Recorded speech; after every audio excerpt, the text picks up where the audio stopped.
আছো বন্ধুরা? আমি আরেকটি নতুন আঁকা নিয়ে চলে এসেছি। এটি শিবরাত্রির স্পেশাল আঁকা। যদিও আমি এর শর্টস শিবরাত্রির দিনেই পোস্ট করেছিলাম, কিন্তু ফুল ভিডিওটা আমার পোস্ট করা হয়নি। ফুল ভিডিওটা পোস্ট করতে অনেকটাই লেট হয়েছে।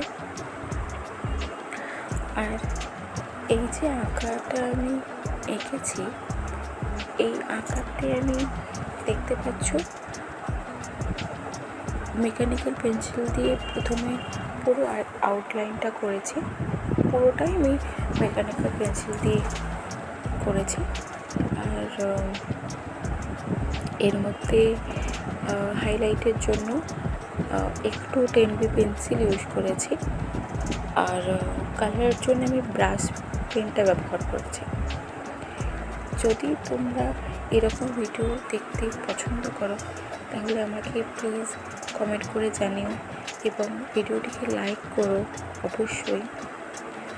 আমি আরও ভিডিও নিয়ে তোমাদের কাছে আসবো, আরও আঁকা নিয়ে নতুন নতুন আঁকা নিয়ে তোমাদের কাছে আসবো এবং পুরোটাই বলার চেষ্টা করবো যে কীভাবে এঁকেছি বা যেরকমটা তোমাদের দেখতে ভালো লাগবে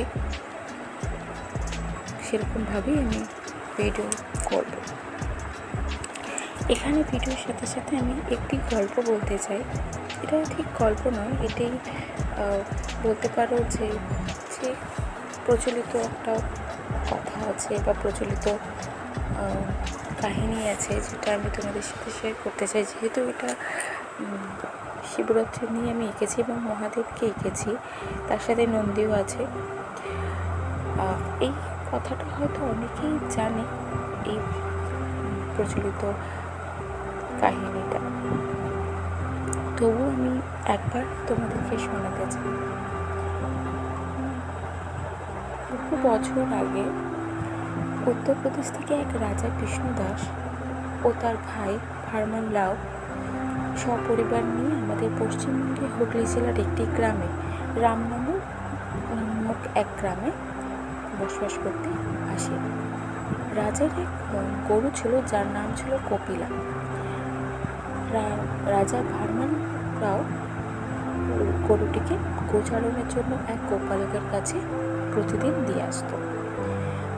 ওই মুকুন্দ গোপ নামক গোপালকটি প্রতিদিন গরুটিকে গোচারণের জন্য নিয়ে যেত জঙ্গলে। কিছুদিন যাবৎ তারা লক্ষ্য করে যে দুগ্ধের পরিমাণ ধীরে ধীরে কমে আসছে। রাজা গোপালককে এ বিষয়ে জিজ্ঞেস করলে সে সদুত্তর দিতে পারে না। সেও যে উত্তরটি খুঁজতে বা এই বিষয়টিকে আরও ভালো করে জানতে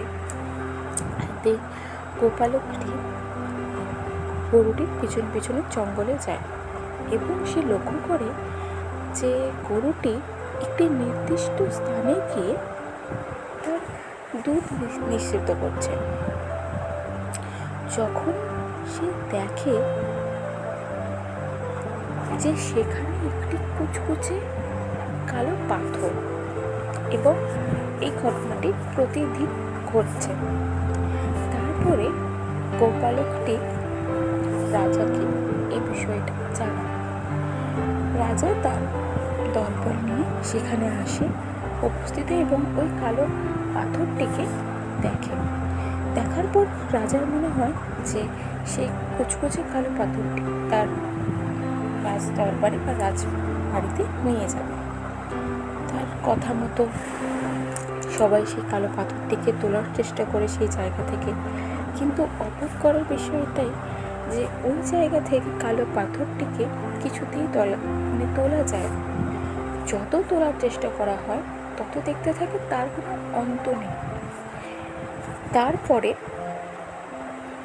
রাজা বাবা তারকনাথের স্বপ্নাদেশ পায় এবং সেখানে বাবা বলেন যে যে স্থানে কালো পাথরটি আছে সেই স্থানে তার মন্দির প্রতিষ্ঠা করতে।